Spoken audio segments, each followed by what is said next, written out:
topics in political philosophy, which is a branch of political science and philosophy, concern the notions of justice, what makes a state legitimate, civic virtue, civic polity, and basically abstract notions of what constitutes a civil society. It could also be within the context of legal philosophy. Let me begin by referring to something that I think is a great way to start this conversation.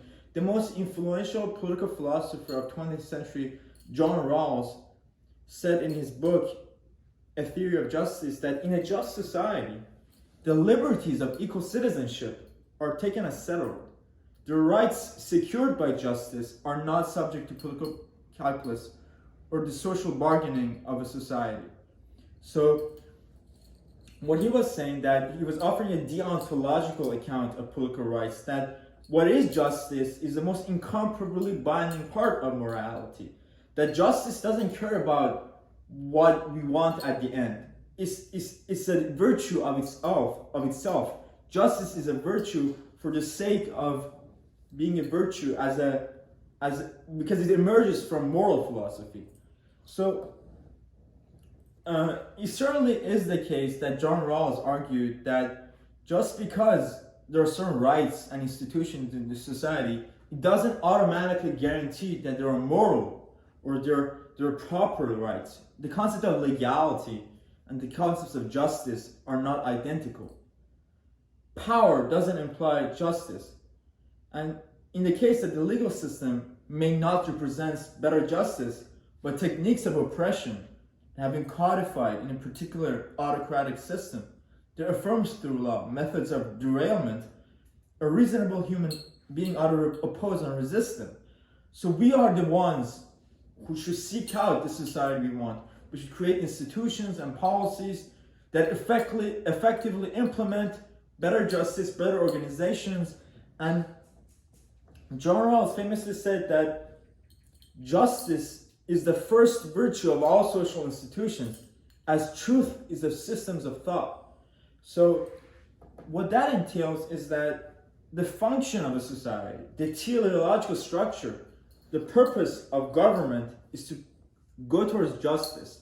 What that entails is legal interpretivism and legal anti-positivism that Ronald Dworkin talked about. So when we talk about legal positivism and legal realism, what we're talking about is that, okay, there are laws, but they're not automatically just. Legal positivism amounts to the claim that you should follow and obey the law just because it's a law. Well, in the midst of this, the opposite of that is legal anti-positivism and legal interpretivism that Ronald Dworkin advocates for injustice for hedgehogs. He said that we change laws to better fit our society. We work on them, we create a constitution that of issues of great political principle.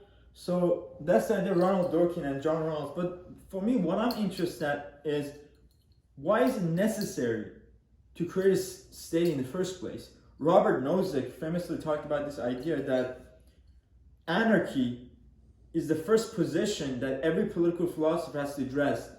And given that we conceptualized about what makes a state just, we have to first address the issue of all of important political philosophy, which is what makes a state legitimate.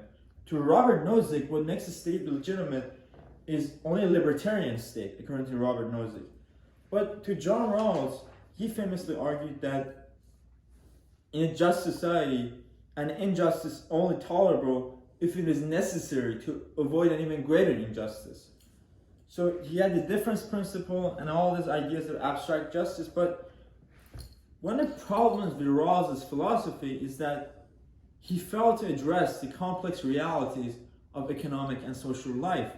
He derived principles of justice from really abstract considerations, and his motto, Rawls' motto, was precisely a linguistic model, but he didn't address economic issues which are not entirely political. I mean, it's a discrete entity, economics and politics. So that's the idea of John Rawls. Thank you all for listening today. It's very abstract, but his book, A Theory of Justice, lays the foundation for contemporary liberalism. But I would say that one of the flaws in the liberal idea of public reason is that it's too restrictive. it conceives of the individual as too narrowly, as not sufficiently bound up in claims of community, tradition, and history. But I don't think for all political intents and purposes, we should think of ourselves as free and independent selves, unclaimed by primordial ties to our tradition, community, and history. We are part of this vast fabric of causality, and we are only situationally appropriate.